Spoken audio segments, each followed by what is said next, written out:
Assalamualaikum warahmatullahi wabarakatuh.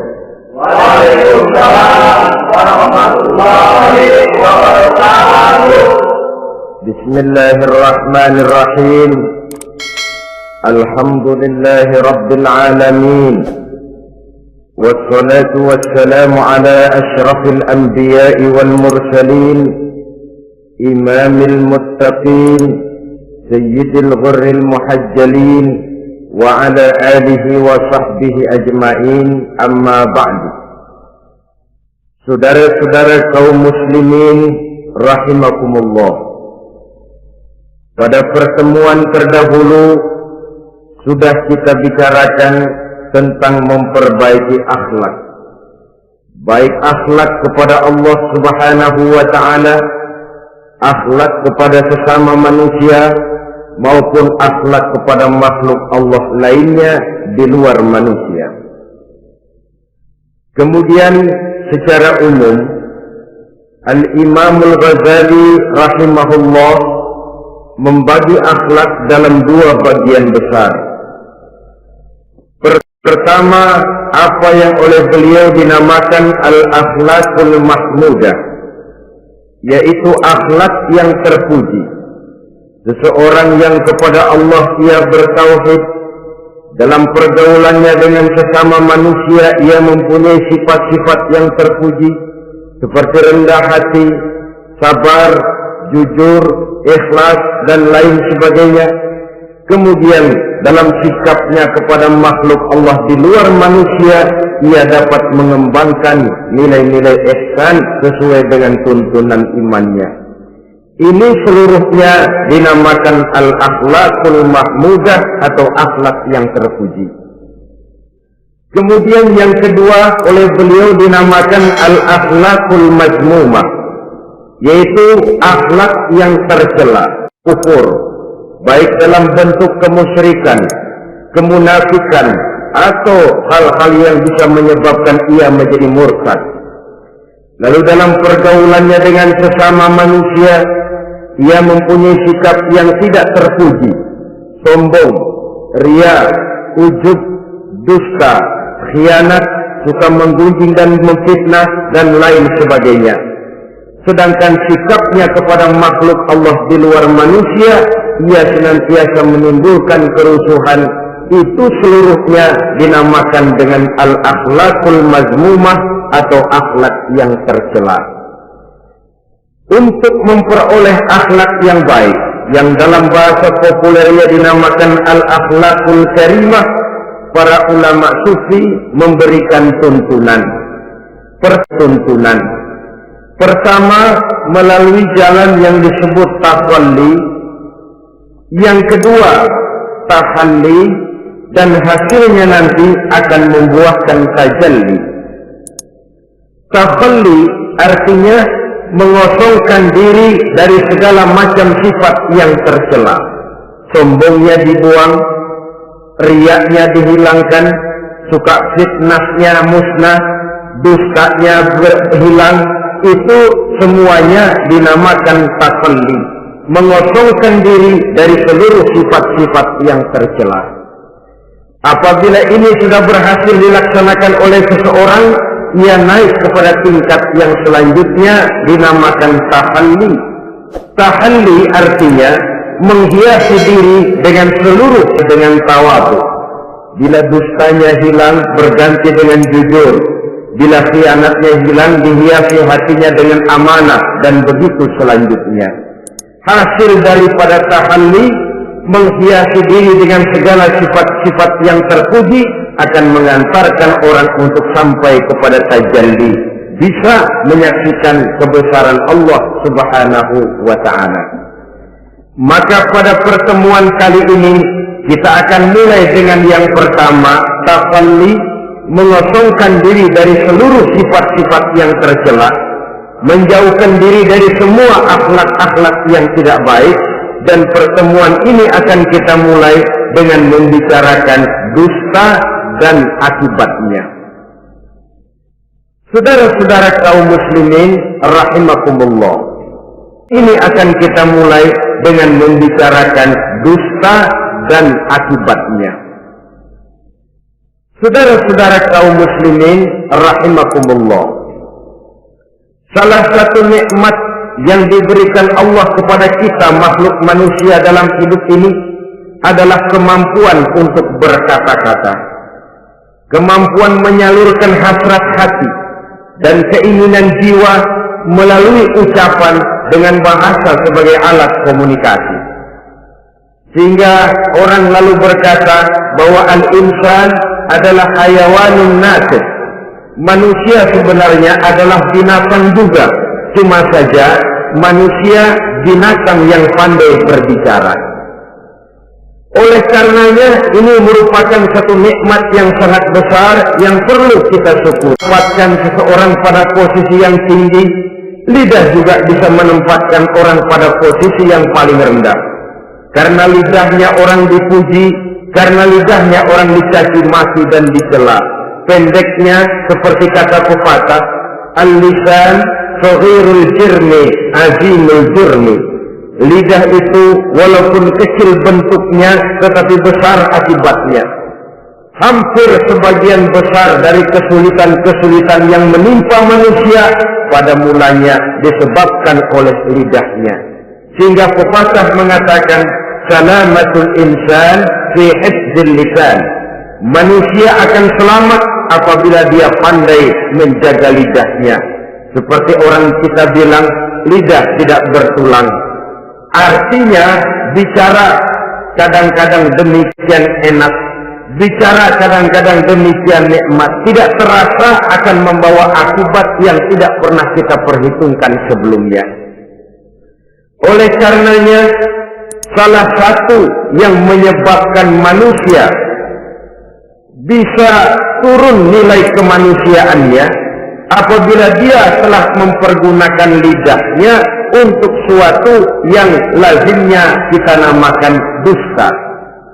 Apa sebenarnya dusta itu? Dikatakan al-kadzib huwa adamu mutabaqatil khabar lil waqi'. Dusta ialah tidak adanya persesuaian antara berita dengan kenyataan. Itu yang dinamakan dusta. Berita tidak sesuai dengan kenyataannya. Nah, bentuknya menambah-nambah ataupun mengurang-ngurang.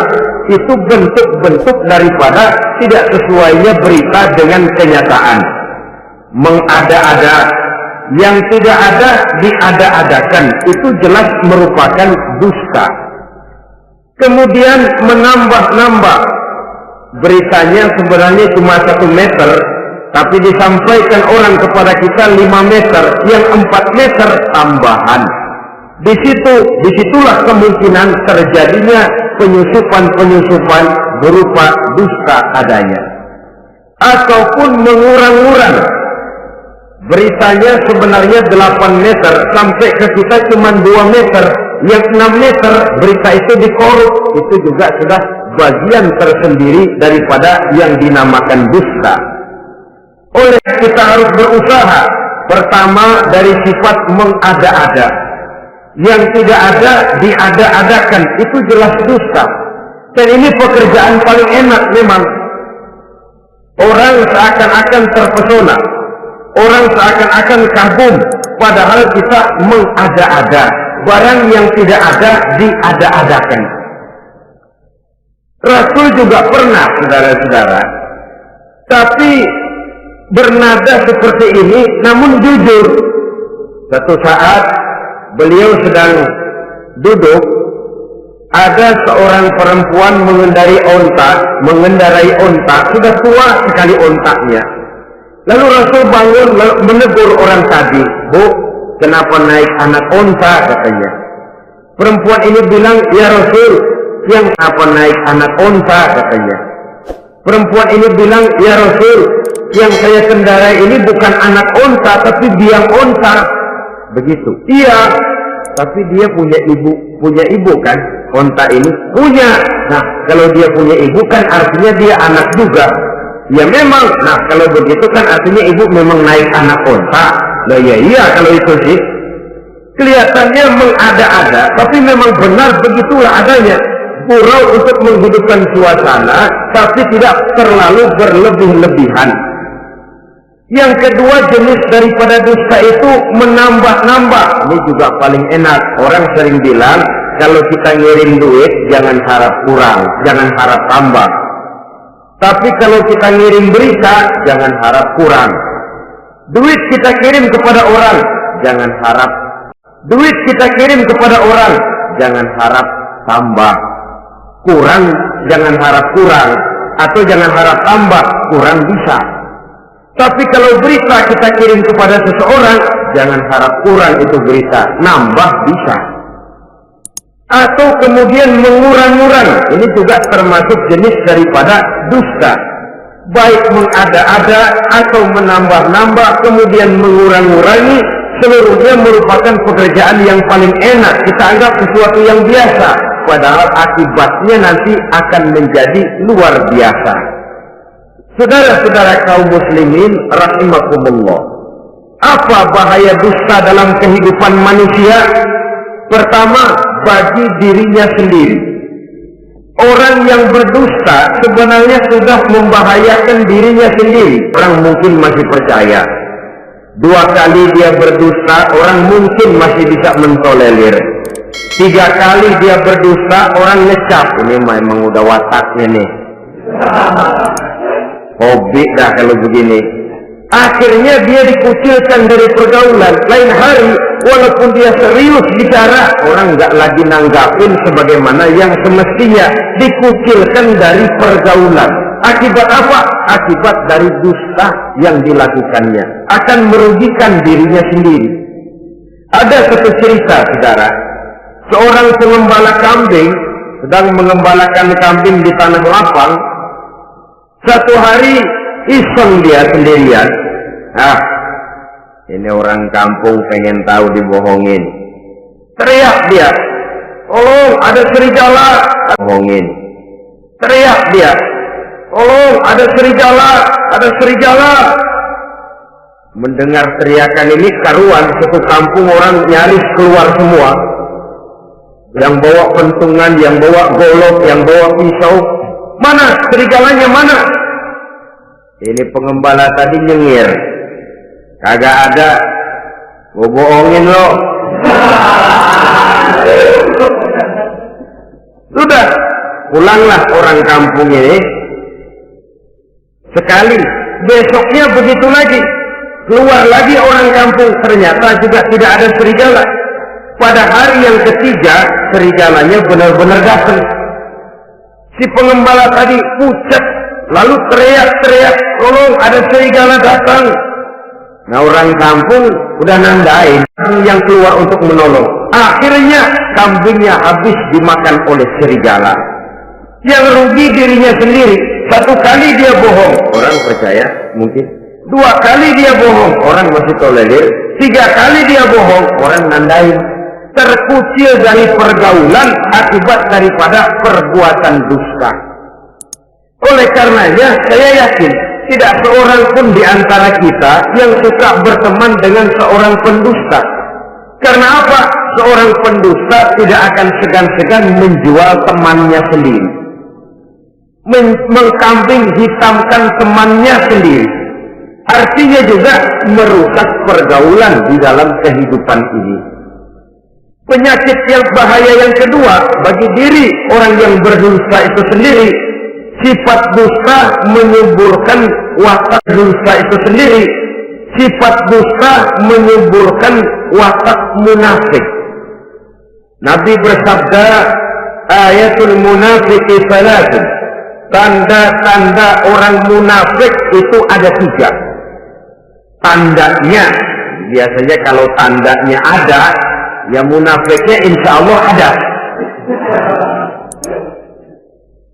Apa tanda orang munafik itu? Pertama, iza haddatsa kadzdzaba. Apabila berbicara selalu bohong. Belum pernah kalau bicara nggak bohong. Bohong itu sudah jadi lalapnya. Artinya nggak sumbrah ngomong kalau nggak dicampuri bohong. Seperti kurang enak makan kalau tidak pakai lalap. Ada saja bohong yang dibuat-buatnya. Ini caci yang dibuat-buatnya. Ini ciri atau tanda daripada orang-orang munafik. Apabila berbicara selalu berdusta. Satu. Yang kedua, wa iza wa'ada akhlafa. Apabila berjanji dia selalu ingkar. Selalu ingkar tanpa uzur yang dibenarkan oleh syar'i, itu termasuk ciri daripada orang-orang munafik. Karena itu kita oleh agama diajarkan jangan memastikan sesuatu. Pernah Rasulullah ditegur oleh Allah Subhanahu wa ta'ala ketika datang orang bertanya, ya Rasul, Ashabul Kahfi itu sebenarnya berapa orang jumlahnya? Ada yang bilang 5 orang, 6 dengan anjingnya. Ada yang bilang 6 orang, 7. Ada yang bilang 5 orang, 6 dengan anjingnya. Ada yang bilang 6 orang, 7 dengan anjingnya. Ada yang bilang 8 orang, 9 dengan anjingnya. Yang benar yang mana Rasul? Rasul menjawab, besok. Jawabannya besok. Kenapa Rasul berani mengatakan jawabannya besok? Sebab beliau ngandelin. Biasanya kalau ada pertanyaan dari umat, lalu turun wahyu sebagai jawaban atas pertanyaan tadi. Sudah. Besoknya dari pagi Rasul nunggu wahyu turun. Enggak turun. Besok nunggu lagi. Enggak turun juga. Bingung. Sekali turun malah negur beliau.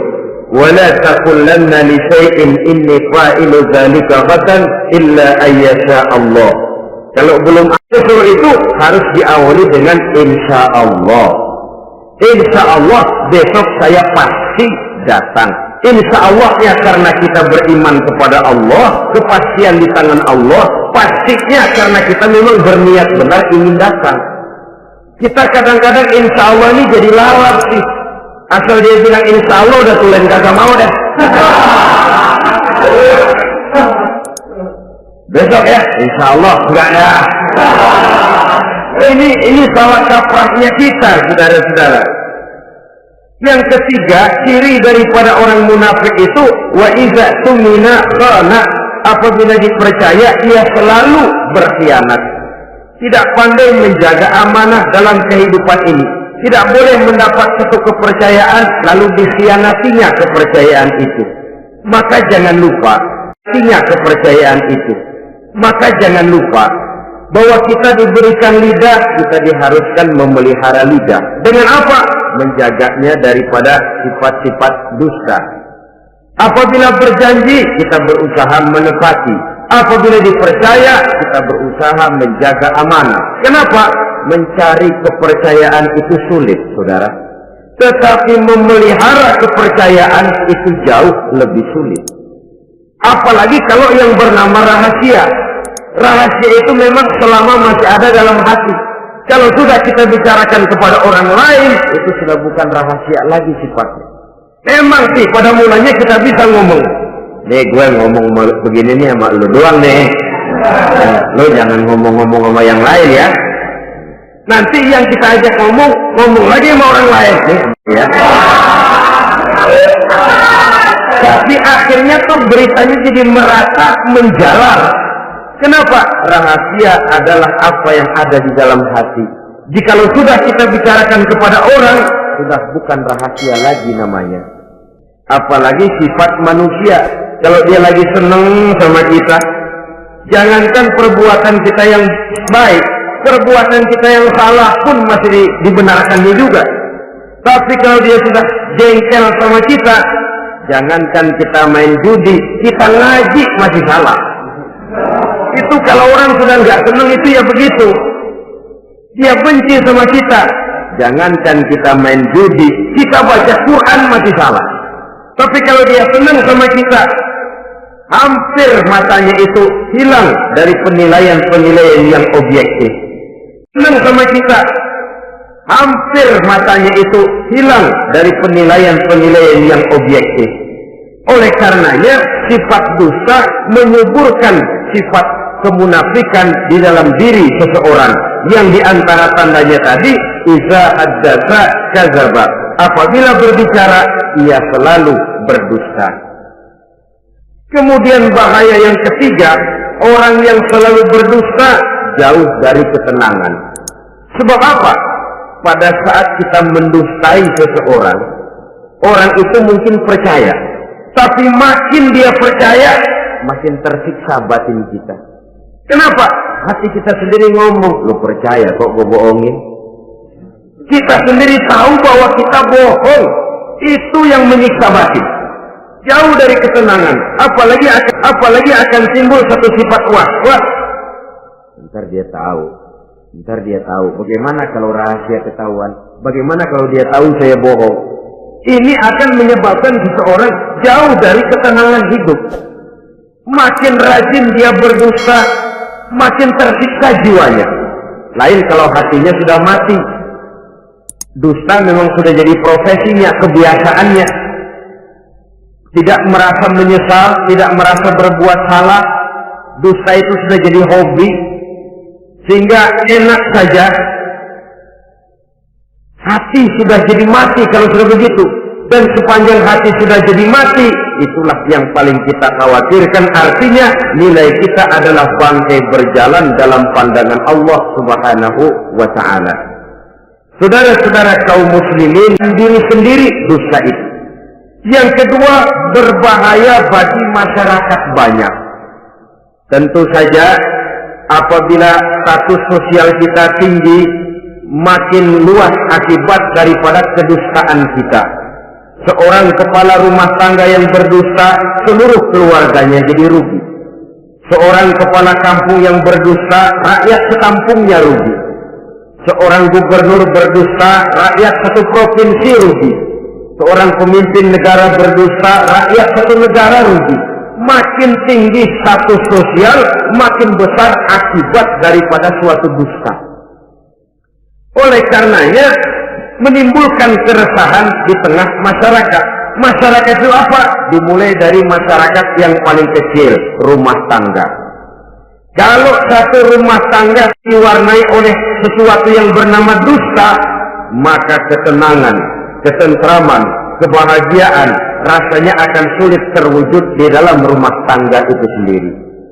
Seorang istri apabila sudah pandai mendustakan suaminya, maka itu sudah berarti memulai keresakan dalam kehidupan rumah tangga, menimbulkan benih-benih ketidakpercayaan. Apabila seorang suami sudah mulai mempunyai titik ketidakpercayaan kepada istrinya lagi, itu sudah menandakan retaknya basis kehidupan rumah tangga. Istri yang mendustakan suaminya, umpamanya diberikan nafkah, lalu mestinya sebenarnya sudah diperhitungkan cukup, uang masih ada, dikatakannya habis, dan lain sebagainya. Akibat katakannya habis, dan lain sebagainya. Akibatnya nanti si suami mikir-mikir, kan menurut perhitungan duit masih cukup, kenapa sudah habis? Nah, oleh karena istrinya tidak jujur, suaminya juga mulai berusaha tidak jujur lagi. Mendapat penghasilan besar, mengaku sedikit. Kalau sudah begitu, saling dusta mendustai pun sudah dimulai. Nanti akan terus meresap kepada kehidupan daripada anak-anak sebagai anggota di dalam rumah tangga kita. Saudara-saudara, oleh karenanya rumah tangga bisa saja berantakan, menjadi kacau, baik karena dusta istri, dusta suami, dusta anak, atau dusta orang lain menyulut dan mengganggu rumah tangga kita. Suaminya lagi enak-enak duduk di depan rumah, datang laporan. Di depan rumah datang laporan. Kamu kok tenang saja di rumah? Memangnya kenapa? Istrimu, waduh. Ya memang kenapa istri? Waduh. Itu tadi naik bajai berdua. Kamu orang laki. Ya memang supir bajai, masih dia sendiri. Tapi kalau berita ini digunting, dikat sampai di situ, kan nanti ini sudah menimbulkan suami mendengar istrinya naik bajai berdua dengan orang laki, tentu marah. Pulang istrinya sudah payah-payah dari pasar, dicaci maki dan lain sebagainya. Apa ini? Akibat dari omongan dari lidah yang memang kecil dan tidak bertulang itu, tapi sungguh sangat besar akibatnya.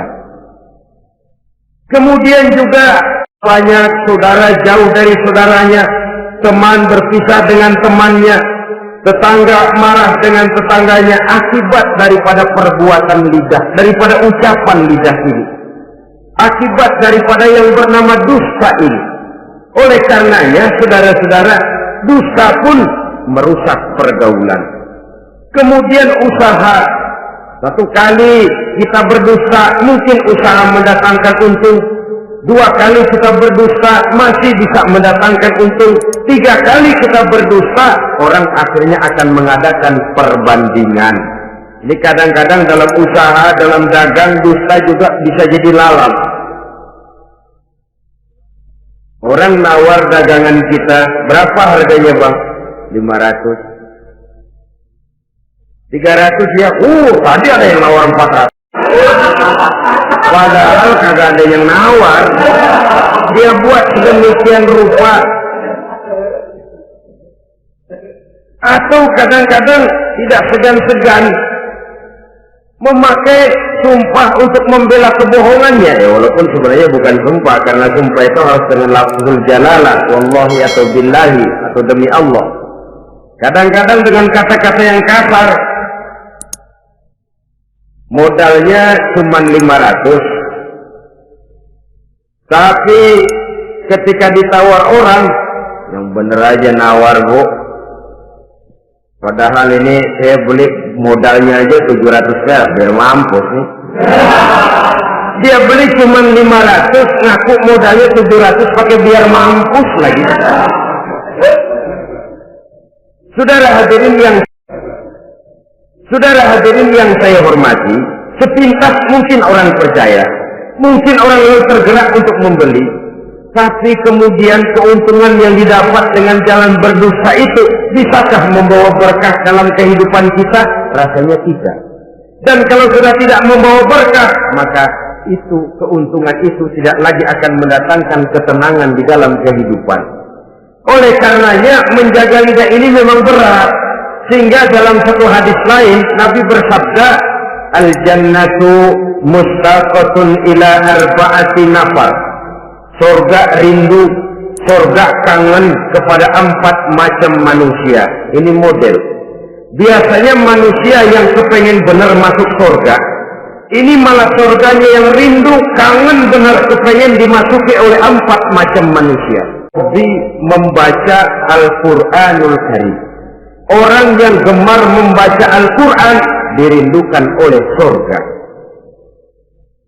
Apa membaca sekedar membaca? Ya, membaca Quran dan beribadah dari sebab membaca itu mengerti atau tidak mengerti artinya. Tapi jangan lupa, membaca adalah alat agar kita mengerti. Mengerti adalah sarana agar kita bisa mengamalkan dengan baik. Itu maksudnya. Baca Al-Quran agar kamu mengerti isinya. Kalau sudah kamu mengerti isinya, kamu bisa mengamalkannya dengan baik. Jadi sungguh pun yang dimaksud di sini adalah orang yang gemar membaca Al-Quran, tapi prosesnya setelah membaca orang mengerti. Sebab orang hanya bisa mengerti kalau dia sudah membaca. Kemudian apabila mengerti, dia terdorong untuk mengamalkan. Dia terdorong untuk mengamalkan. Taliyil Quran bukan hanya orang yang sekedar gemar membaca Al-Quran, tapi juga yang membawa gaya hidup yang Qurani. Saudara-saudara kaum muslimin rahimakumullah, taliyil Quran, orang yang gemar membaca Al-Quran dirindukan oleh surga. Yang kedua, wa mut'imil ji'an, orang yang memberi makan orang yang kelaparan. Nabi memberikan anjuran sangat, siapa yang ingin dekat dengan aku di hari akhirat nanti, bersahabatlah ia dengan yatim, dengan piatu, dengan janda-janda tua yang miskin, perlu uluran tangan, mereka yang hidup di bawah garis kemiskinan. Bila diberikan kelebihan rizki oleh Allah, kemiskinan. Bila diberikan kelebihan rizki oleh Allah, bersahabatlah dengan orang yang tidak mampu. Mut'imil ji'an, orang yang memberi makan orang kelaparan dirindukan oleh surga. Saudara-saudara kaum muslimin rahimakumullah, demikian besar perhatian Islam terhadap kepekaan sosial, terhadap kesetiakawanan sosial ini, sampai dalam ayat Al-Quran dijelaskan oleh Allah Subhanahu wa ta'ala, ara'aita allazi yukadzibu bid-din fadzalika allazi yad'u al-yatim wa la yahuddu 'ala ta'amil miskin. Tahukah kamu, kata Allah, siapa orang-orang yang mendustakan agama, beragama tapi dianggap mendustakan agama? Kalau sudah dianggap mendustakan agama, artinya imannya dusta, dia sholatnya dusta, dia puasanya dusta. Siapa mereka itu? Fadzalikal ladzi yad'ul yatim. Mereka orang-orang yang meninggalkan, menyia-nyiakan anak-anak yatim, wala yahuddu ala ta'amil miskin, dan tidak memerintahkan untuk memberi makan kepada orang-orang miskin. Kepada yatim kejam, sadis, tidak punya kemanusiaan sama sekali. Maka mungkin kita yang rajin sholat, mungkin kita yang sudah 4-5 kali berhaji, bisa saja terhalang masuk surga karena di sebelah rumah kita ada anak yatim piatu, merintih kelaparan, menggigil kedinginan. Kita tahu kita tidak mau memberikan pertolongan. Itu yang mungkin bisa menghalangi kita untuk sampai ke surga. Oleh karenanya, salah satu jenis manusia yang dirindukan oleh surga, mut'imil ji'an, orang yang memberi makan orang yang kelaparan. Yang ketiga, orang yang dirindukan oleh surga, wasa'imina fi Ramadan, orang yang melaksanakan ibadah puasa di bulan suci Ramadan.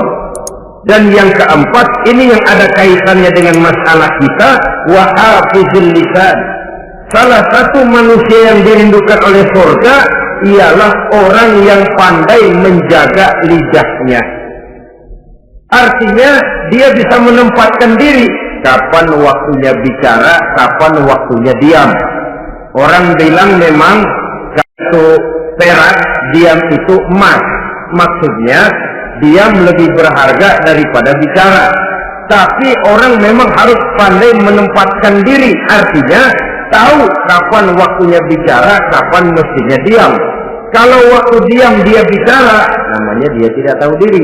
Kalau harus bicara dia diam, dia namanya juga tidak mau menyampaikan sesuatu yang seharusnya dia sampaikan.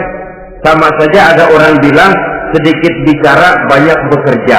Sebenarnya harus seimbang. Banyak bicara harus banyak bekerja. Biasanya kalau sedikit bicara banyak bekerja itu dua kemungkinan. Kalau nggak main catur, maling. Yang namanya maling, bicaranya sedikit. Maling buka jendela lalu berbisik sama temennya. Dia kerja serapi-rapinya. Sebaliknya, banyak bicara, sedikit kerja, bahkan nggak pernah kerja. Orang gila. Coba dia lihat orang gila, ngomong melulu, kerjaannya nggak ada. Jadi oleh karena itu memang harus seimbang. Pendeknya kita harus tahu kapan mesti bicara, kapan mesti diam. Kalau menghadapi kebatilan kita diam, kata Nabi, as-sakitu 'alal batil syaitanun asraf. Orang yang diam menghadapi kebatilan, setan gaduh. Masya Allah, saudara-saudara. Ada munkarat, ada maksiat, ada kebatilan, ada kezaliman. Dia diam, tidak mau menyampaikan yang benar. Itu setan gaduh. Sehingga dikatakan, qulil haqqa walau kana murran. Sampai kezaliman. Dia diam, tidak mau menyampaikan yang benar. Itu setan gaduh. Sehingga dikatakan qulil haqqa walau kana murran, sampaikan, katakan yang benar walaupun pahit. Dan memang menyampaikan kebenaran bukan main pahitnya, bukan main getirnya, banyak resikonya. Tapi ini sesuatu yang harus kita sampaikan. Sebab kata Nabi tadi, orang yang diam menghadapi satu kebatilan sama saja dengan setan gagu. Orang yang pandai menjaga lidahnya dirindukan oleh surga. Dan ini walaupun kelihatannya pekerjaan ringan, kecil, berat, saudara-saudara. Bahkan diceritakan Nabi Ibrahim itu pernah nangis di hadapan Allah Subhanahu wa Ta'ala. Ketika ditegur, ditanya, saya ini seumur hidup pernah 3 kali berdusta, ya Allah. Bagaimana saya tidak bingung mempertanggungjawabkan ini di hadapanmu? Nabi Ibrahim seumur hidup 3 kali bohong, bingung, nangis. Kita sehari 16 kali bohong, nyengir aja. Nggak ada bingungnya, emang hobi. Kalau nggak bohong, puyeng palanya. Tiap hari selalu mencari sasaran. Siapa lagi gue bohongin? Saudara-saudara kaum muslimin rahimakumullah. Kelihatannya pekerjaan ini kecil, ringan, tapi sungguh berat. Mengerem lidah, menjaga lidah daripada perbuatan ucapan-ucapan yang tidak mengandung manfaat apapun. Oleh karenanya, dusta ini, kalau dalam agama, berdusta dalam agama biasanya munafik. Mulutnya beragama, tapi hatinya kafir. Jelas itu munafik. Itu dusta juga, dusta yang membawa kita kepada dosa kelas kasar. Ya kalau kita mendustai teman, memang dosa. Dosa yang nilainya tidak sebesar kalau kita mendustai agama. Tapi sungguh pun demikian, dosa kecil-kecil juga kalau ditumpuk banyak juga. Padahal kata Imam Ghazali, hati itu seperti kaca. Dosa itu debu yang nempel di kaca. Kalau debu-debu itu terus numpuk, kita males ngelapnya, males ngebersihinnya. Jadi satu berkarat di kaca, susah banget ngebersihinnya. Coba kaca kalau udah karatan, pakai silet kita gosok, setengah mati. Begitu juga perbuatan dosa. Kalau kita senang dusta, biarinlah dosa kecil, bohong lagi, bohong lagi, bohong lagi. Numpuk berkarat di hati itu dosa. Nah, hati itu kalau sudah dilingkungi oleh karat, nur, cahaya kebenaran itu sulit untuk masuk. Karena dia sering berdusta, orang lain dianggap sama juga sama dirinya. Ini yang celaka. Oleh karenanya, timbul sifat menyamakan orang lain dengan keadaannya sendiri. Dikala itu, hati yang sudah penuh dengan noda-noda dosa itu sudah berkarat, sehingga sulit untuk dibersihkan lagi. Itu sebabnya Nabi berpesan, wa atbi'is sayyi'atal hasanata tamhuha wa khaliqin nasa bi khuluqin hasanin. Bertakwalah kamu kepada Allah dimanapun saja kamu berada. Bertakwa dimanapun saja kamu berada. Di pasar takwa kita, di kantor takwa kita, di masjid takwa kita, di rumah tangga bertakwa kepada Allah dimanapun saja kamu berada. Kita sih kadang-kadang takwa juga, cuman musinan. Takwa kita pakai tempat. Asal lagi duduk di masjid, dengerin pengajian, denger kiai pidato, manggu takwa. Bener. Aduh. Keluar dari masjid, teler aja lagi.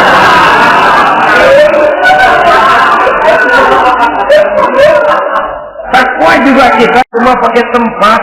Nabi pesan dimanapun kamu berada, ittaqillah haitsu ma kunta. Bertakwalah kepada Allah dimanapun saja kamu berada. Wa atbi'is sayyi'atal hasanah tamhuha. Ikuti perbuatan salahmu dengan kebaikan, niscaya kebaikanmu akan menghapus kesalahan yang kamu kerjakan. Kalau sadar kita, ya Allah tadi berdusta, astagfirullah, perbanyak istighfar. Ikuti. Jadi begitu tuh kaca kena debu, lap. Kena debu lagi, dilap lagi. Kena debu, dilap lagi. Insya Allah tidak sampai berkarat. Jangan lalu nunggu. Ntar aja dah taubat, udah tua-tuaan dikit. Kayaknya umur dia yang ngatur. Saudara-saudara, oleh kayaknya umur dia yang ngatur. Saudara-saudara, oleh karenanya ikuti perbuatan salah dengan kebaikan. Terselip kita berbuat salah, iringi dengan sedekah. Terselip kita melakukan dosa, iringi dengan istighfar. Melihat sesuatu yang haram, astagfirullahaladzim. Lalu dipalingkan, jangan mulut astagfirullah, mata melotot.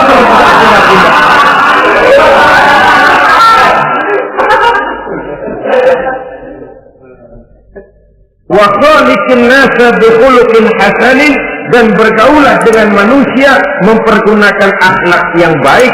Ini pesan daripada Rasulullah Shallallahu Alaihi Wasallam. Jadi oleh karenanya dusta dengan seluruh akibatnya ini bisa menimbulkan bahaya bagi diri sendiri, bagi rumah tangga, dalam pergaulan, dalam usaha, dalam masyarakat, bahkan pada akhirnya bagi kehidupan suatu bangsa dan satu negara. Lidah yang kecil tapi besar akibatnya bisa menyengsarakan manusia atau menempatkan manusia dalam satu posisi yang tinggi. Kalau kita adakan satu perbandingan, Nabi Ibrahim seumur hidup 3 kali saja berdusta, nangis di hadapan Allah. Kita yang hampir tidak ada hari, ya kalau orang sekarang bilang tiada hari tanpa olahraga. Rasanya kita kalau mau jujur bisa juga bilang tiada hari tanpa bohong. Pernahkah kita menangis menyesali dusta yang sudah kita lakukan? Yang demikian sangat bergantung kepada kita. Tapi lidah ini enak saja. Gampang dah. Tar. Sok. Gampang dah itu mah. Beres dah beres. Enggak ada yang enggak beres. Semuanya kalau lidah kita beres, gampang, ntar, besok, enak, endah aja.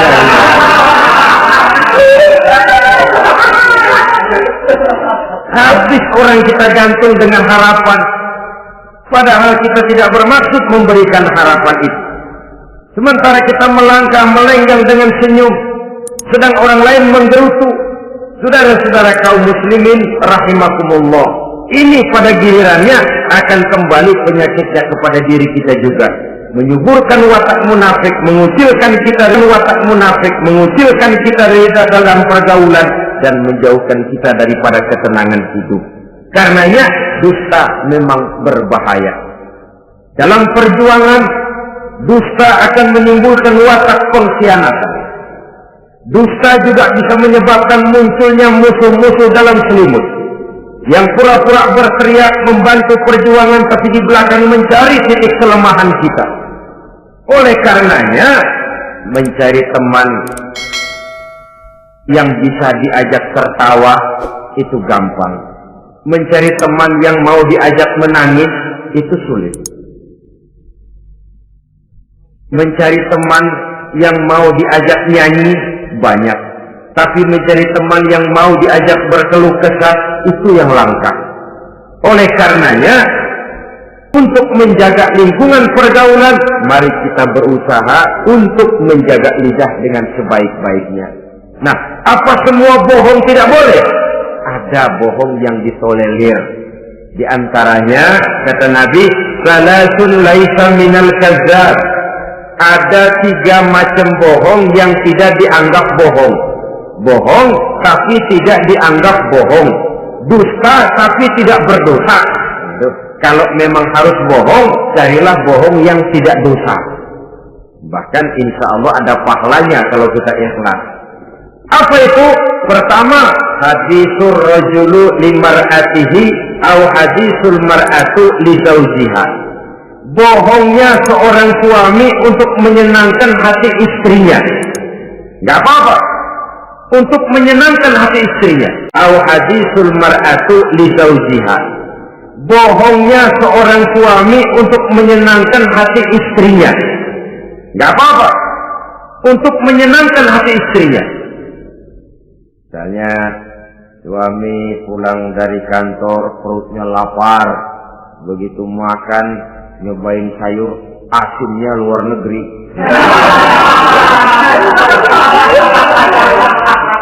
Baru dicobain sedikit, suaminya udah celam-celam, melotot matanya.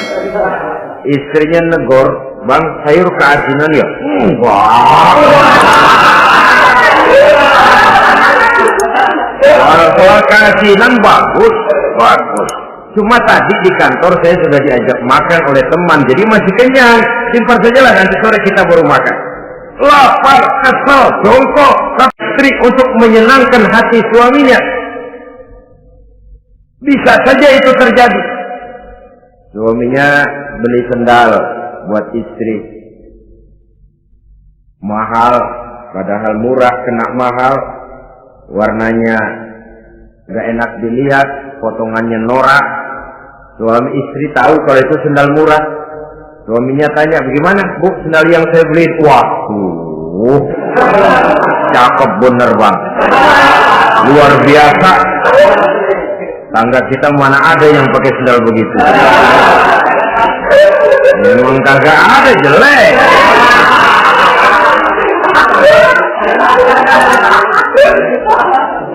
Tapi kalau waktu itu istrinya jujur, malah akan bisa menimbulkan keretakan. Bohong seperti ini termasuk bohong, bisa menimbulkan keretakan. Bohong seperti ini termasuk bohong yang bisa ditolerir untuk menyenangkan hati istrinya atau untuk menyenangkan hati suaminya. Tapi lalu jangan dieksploitir. Jangan dieksploitir dalam arti untuk menutupi kedusta, untuk menutupi perbuatan salahnya lalu berdusta. Menutupi perbuatan salahnya, itu yang tidak boleh. Sebab bagaimanapun ditutupi perbuatan salah, toh akhirnya akan naik juga ke permukaan. Yang kedua, al-kadzib li islahi zatil bain. Dusta untuk mendamaikan dua orang yang sedang berselisih. Itu boleh. Malah Raja Iblis, kalau ada dua orang yang sedang berselisih, mendamaikan. A marah sama B, datang kita sama A katanya kamu marahan sama B. Ya itu B kurang aja. Enggak begitu, saya kemarin ketemu di si B, dia bilang kangen sama sampean, pengen ngobrol sama-sama, padahal B nggak pernah ngomong apa-apa.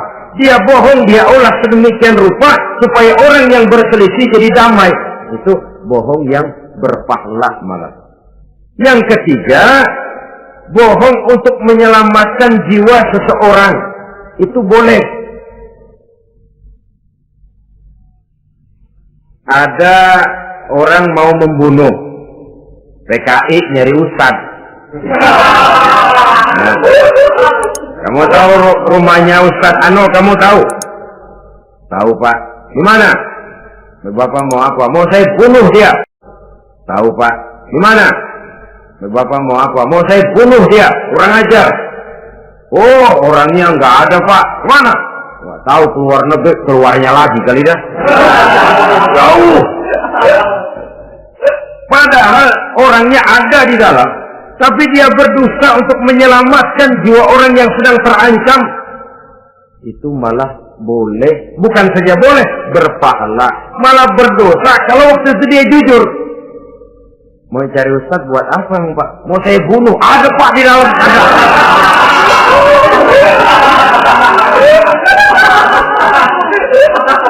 Sentimen, kalau perlu saya bantuin ada.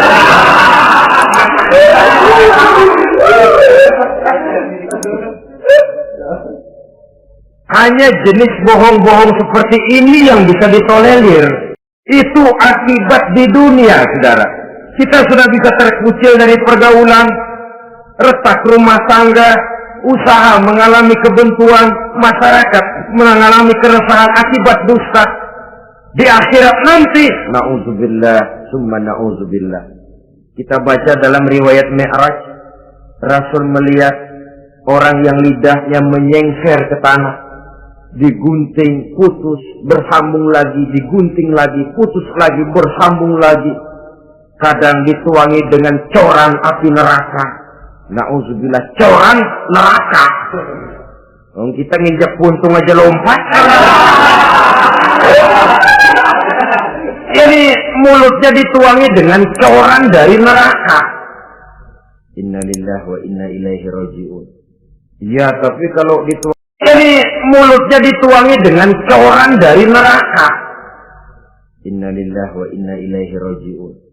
Ya, tapi kalau dituangi coran begitu dari neraka kan terus mati sekaligus. Ya, kalau terus mati lumayan. Neraka itu kata Quran, kullama nadijat juluduhum baddalnahum juludan ghairaha liyazuqul azab. Tiap kali hancur kulitnya, kami buatkan kulit yang baru. Diazab lagi, hancur lagi, dibuatkan lagi. Untuk apa begitu? Liyazuqul azab, biar dia rasain. Kalau sekali kemplang mati mah enak. Pokoknya diazab di neraka, digedrot, mati, selesai. Lumayan. Ini nggak ada matinya. Penyet, bangun lagi, kemplang lagi. Itu jelas dusta. Di neraka orang tidak kenal mati. Hancur jasadnya, dibuatkan lagi, diazab lagi, dan begitu selanjutnya. Jangan lalu berhitung. Kalau dosanya kebanyakan kan malaikat Malik gemes, ntar dilemparin ke neraka, kelebihan lewat. Jadi nggak mampir di neraka. Ya nggak mungkin, saudara-saudara. Tiap kali hancur kulitnya diganti dengan kulit yang baru. Untuk apa itu? Liyazuqul azab. Biar dia rasakan benar azab itu. Allahu Akbar. Sudah di dunia dia mendapat akibat yang sedemikian rupa dan punya akibat buat yang lain. Di akhirat nanti dia akan menanggung azab. Apalagi kalau dustanya sampai membuka aib saudaranya sendiri. Dusta untuk menelanjangi orang lain. Logika untuk menelanjangi orang lain. Logikanya saja, kalau ada teman kita atau aurat kita terbuka, kita harus menutup. Muslim dengan muslim seperti satu badan. Bila yang satu sakit, yang lain ikut merasa sakit. Bila yang satu tercela, yang lain ikut merasa tercela. Dikala itu, kita harus justru menutupi aib orang lain. Malahan Nabi mengatakan, siapa yang menutupi aib saudaranya di dunia ini, saudaranya muslim, Allah akan menutupi aibnya di akhirat nanti. Kita kadang-kadang bukan nutupin sih, malah ngorek-ngorek. Kadang-kadang nggak tahu aja belagak tahu. Ya, gue dengar anak, banyakan dia nipasinnya. Saudara-saudara kaum muslimin, akan lagi terpotong, dibuatkan lagi, tidak henti-hentinya sampai kepada hari akhirat nanti. Karena itu berlindung kita kepada Allah. Jangan sampai diberikan lidah yang gemar berdusta. Tapi lidah yang gemar mengatakan yang benar, walaupun terasa pahit. Mengucapkan kebenaran itu besar resikonya, panjang jalannya, banyak akibatnya. Mencegah kemunkaran besar resikonya, tapi itu harus kita lakukan. Setidaknya mencegah kemunkaran. Rasulullah sallallahu alaihi wasallam dalam satu hadis menyatakan, iyyakum wal kadziba, fa innal kadziba yahdi ilal fujuri wal fujuru yahdi ilan nar. Hati-hatilah kamu daripada sifat dusta, sebab sesungguhnya kadziba yahdi ilal fujuri wal fujuru yahdi ilan nar. Hati-hatilah kamu daripada sifat dusta, sebab sesungguhnya dusta membawa kepada perbuatan durjana, dan perbuatan durjana menggiring orang kepada neraka. Mula-mula memang ucapan, dari ucapan orang melangkah kepada perbuatan, dan perbuatan itulah yang akan jadi penilaian Allah. Jikalau baik, dia akan menyebabkan kita ke surga. Jikalau tidak baik, perbuatan kita jugalah yang akan menjerumuskan kita ke dalam neraka. Dimulai dari suka berdusta.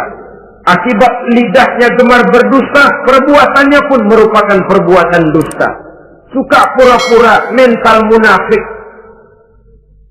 Artinya hilang sifat kejujuran dalam dirinya.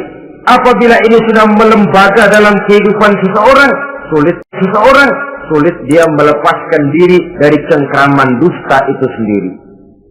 Untuk jangka pendek di dunia ini maupun jangka panjang di akhirat nanti, dusta hanya akan membawa malapetaka bagi diri yang bersangkutan dan juga bagi orang lain. Benar kalau tadi pepatah mengatakan salamatul insan fi hifdzil lisan. Bahkan ada yang bilang kalau lidah lukai hati, kalau pedang lukai tubuh, masihkan ada harapan sembuh. Kalau lidah lukai hati, kemana obat hendak dicari? Kita tampar orang dengan tangan 2-3 hari, 2-3 jam bahkan sudah hilang bekas tamparan itu. Tapi kita tampar orang dengan lidah, dengan ucapan, seumur hidup dia akan tetap ingat. Kita bohongi orang, kapan ketemu dia di mana aja ada bohongnya. Kalau sudah dicap sebagai pendusta, kita memang nggak tahu, tapi tiap kita jalan orang iringi perjalanan kita. Pembohong, pembohong, pembohong. Saudara, masyarakat ini punya hukum yang tidak tertulis, tapi lebih kuat dan lebih kejam daripada hukum yang tertulis. Sehingga lalu orang mengatakan sekali arang tercoreng di dahi, seumur hidup orang tak percaya. Ini artinya hukum masyarakat itu lebih kejam daripada hukum yang tertulis. Sekali kita dicap sebagai pendusta, lain kali kita mau benar-benar banget juga. Aku benar-benar banget ini, sumpah dah. Alah, sumpah lu udah lalap dah, udah laku. Ya Allah, kita sumpah pun orang nggak percaya. Ya kalau binatang kita pegang ekornya barangkali. Tapi kalau orang jelas omongannya yang kita pegang. Nah kalau omongannya sudah nggak bisa dipegang, apanya lagi yang kita harapkan? Oleh karenanya saudara-saudara, lidah yang kecil bentuknya tapi besar akibatnya ini harus diisi dengan nilai-nilai iman. Lidah yang sudah dimasuki nilai iman akan berat untuk berdusta, berat untuk memfitnah, berat untuk menggunjing, ringan untuk mengucapkan yang baik, ringan untuk zikrullah, ringan untuk baca Quran, ringan untuk musyawarah terhadap hal-hal yang baik. Lidah yang ada imannya, aduh berat saja kalau sudah memfitnah orang. Yang belum ada imannya, nyelonong saja. Licin kalau diajak fitnah, licin kalau diajak ngata-ngatain orang, licin kalau diajak mengadu domba orang lain. Dan ini akan berakibat nantinya timbulnya keretakan, keresahan sejak dari pribadi, rumah tangga, masyarakat luas. Akibat apa? Dusta. Dari sekian dusta yang paling kita khawatirkan adalah kalau kita sampai dicap oleh Allah sebagai pendusta agama. Beragama tapi dianggap pendusta. Agama sekedar lipstik, agama sekedar dekorasi, agama sekedar penghias kartu tanda penduduk, tapi hidup jauh dari tuntunan nilai-nilai agama. Pendusta-pendusta agama semacam ini pada gilirannya akan terkena penyakit yang disebut munafik. Iman lidahnya tapi kufur hatinya. Islam ucapannya tapi kufur perbuatannya. Nah, ini resikonya sangat besar. Adapun dusta-dusta kepada orang lain, dosa ya dosa, tapi dosa yang mudah untuk bertaubat. Kalau saya katakan mudah untuk bertobat, saya bukan merangsang kita untuk berdusta, bukan. Tetapi jangan lupa, seperti saya katakan tadi, bagaimanapun ringannya satu dosa, kalau ditumpuk dan ditumpuk,